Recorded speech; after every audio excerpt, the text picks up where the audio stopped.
480 feet की ऊंचाई पर इस 4500 साल पुराना पिरामिड के अंदर कुछ ऐसा था जिसने रिसर्चर्स को एक रोबोटिक कैमरा अंदर भेजने के लिए प्रेरित किया, बस उसे देखने के लिए। रोबोटिक कैमरा एक पॉइंट पर रुक गया क्योंकि उसके सामने एक स्टोन स्लैब आ गया। रिसर्चर्स का मानना है कि स्लैब के पीछे कोई रहस्य छिपा होगा जो पिछले 4500 सालों से दबा हुआ है। उन्हें किसी भी कीमत पर सीक्रेट जानना था, इसलिए उन्होंने रोबोट में एक ड्रिल मशीन लगाई जिसने स्टोन स्लैब में एक फाइन होल बनाया। फिर इस होल के थ्रू एक कैमरा भेजा गया जिससे एक ऐसा सीन दिखाई दिया जो पिछले 4500 सालों से किसी ने नहीं देखा था। इजिप्ट में कुल 138 लंबा पिरामिड्स हैं जिन्होंने पिछले हजारों सालों में डजन्स ऑफ अर्थक्वेक्स और कई डेंजरस स्टॉर्म्स का सामना किया है, फिर भी उनमें से कोई भी अपनी जगह से नहीं हिला है। सबसे ऊंची और सबसे बड़ी पिरामिड को ग्रेट पिरामिड ऑफ गीजा कहा जाता है और इस पिरामिड का बेस एरिया 13 एकर्स है, जो एस्टॉनिशिंगली 1 या 2 नहीं बल्कि टोटल 9 फुटबॉल फील्ड्स को अकोमोडेट कर सकता है। एक एस्टिमेट बताता है कि इस पिरामिड में टोटल 2.3 मिलियन लार्ज स्टोन्स का यूज किया गया था, जिनमें से कुछ का वेट 50 टन जितना था। अगर हम इसके टोटल वेट का एस्टिमेट लगाएं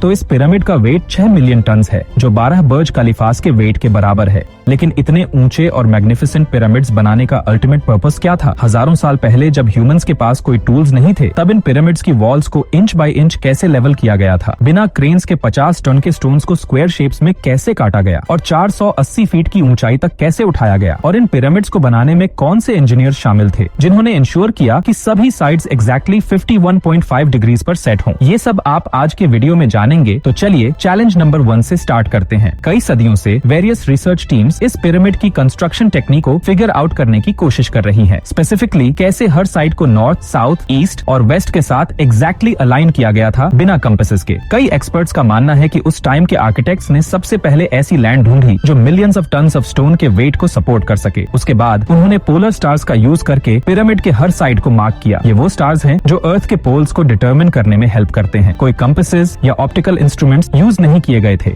हजारों साल पहले पिरामिड की डायरेक्शन सेट करने के लिए सिर्फ इस बेसिक टेक्निक को एम्प्लॉय किया गया था, और वो भी 0 एरर्स के साथ। चैलेंज नंबर 2 थी उस लैंड को लेवल करना जिस पर यह पिरामिड बनाया जाना था, जो 13 एकर्स में फैली हुई थी। अगर लेवल थोड़ा सा भी ऑफ होता तो 2.3 मिलियन स्टोन्स के इस माउंटेन का खड़ा होना इम्पॉसिबल होता। अब इस लैंड को लेवल करने के लिए उस टाइम के इंजीनियर्स के पास न तो लेजर लेवल्स थे और न ही बबल लेवल्स। एक्सपर्ट्स का मानना है कि कंस्ट्रक्शन साइट में चारों तरफ से पानी डाला जाता था और फिर एक साइड के वाटर लेवल्स को दूसरी साइड के वाटर लेवल से मैच किया जाता था। ग्राउंड का कोई भी पार्ट जो वाटर लेवल से मैच नहीं करता था, उसे चिजल्स और हैमर्स का यूज करके लेवल किया जाता था। कई एक्सपर्ट्स का मानना है कि एंशिएंट इजिप्शियंस ने एक सिंपल टूल यूज किया था जिसमें दोनों साइड्स पर वुडन बीम्स थे और उसके एग्जैक्ट सेंटर में एक रस्सी से बंधा हुआ एक स्टोन था। अगर स्टोन ग्राउंड को टच करता है और रोप सेंटर लाइन के साथ परफेक्टली अलाइन होती है तो यह इंडिकेट करता है कि बीच का ग्राउंड परफेक्टली लेवल्ड है। Challenge number 3। अब पिरामिड कंस्ट्रक्शन साइट पर डायरेक्शन सेट हो चुकी थी, मार्किंग्स कर ली गई थी और ग्राउंड लेवल एस्टैब्लिश हो गया था। कंस्ट्रक्शन स्टार्ट करने का टाइम आ गया था जिसके लिए millions of tons of heavy stones की जरूरत थी। हालांकि उनके पास इन स्टोन्स को कट करने के लिए न तो ग्राइंडर्स थे और न ही जैक हैमर्स। फिर भी वे 50 टन के स्टोन्स को कट करने और उन्हें स्क्वायर या रेक्टेंगुलर फॉर्म्स में शेप देने में कामयाब रहे। लेकिन उन्होंने यह किसकी हेल्प से अकम्प्लिश किया? जी हाँ, ये स्टोन्स को कट करने के लिए यूज किया जाने वाला ओनली टूल था। एक्सपर्ट्स का मानना है कि पिरामिड के कंस्ट्रक्शन में यूज किए गए चिजल सिर्फ कॉपर से नहीं बने थे, क्योंकि वे जानते थे कि कॉपर सॉफ्ट होता है और स्टोन को कट नहीं कर सकता। इसलिए आर्सेनिक नाम का एक केमिकल भी इंक्लूड किया गया था। कॉपर और आर्सेनिक से बने इन चिजल्स को वुडन हैमर से स्टोन्स के अगेंस्ट स्ट्राइक किया जाता था और कई आवर्स की लेबर के बाद लार्ज स्टोन्स को शेप दिया जाता था। Challenge number 4। चूंकि इस पार्टिकुलर टाइप ऑफ स्टोन को, जिसे अब लाइमस्टोन कहा जाता है, पिरामिड कंस्ट्रक्शन साइट से 250 किलोमीटर दूर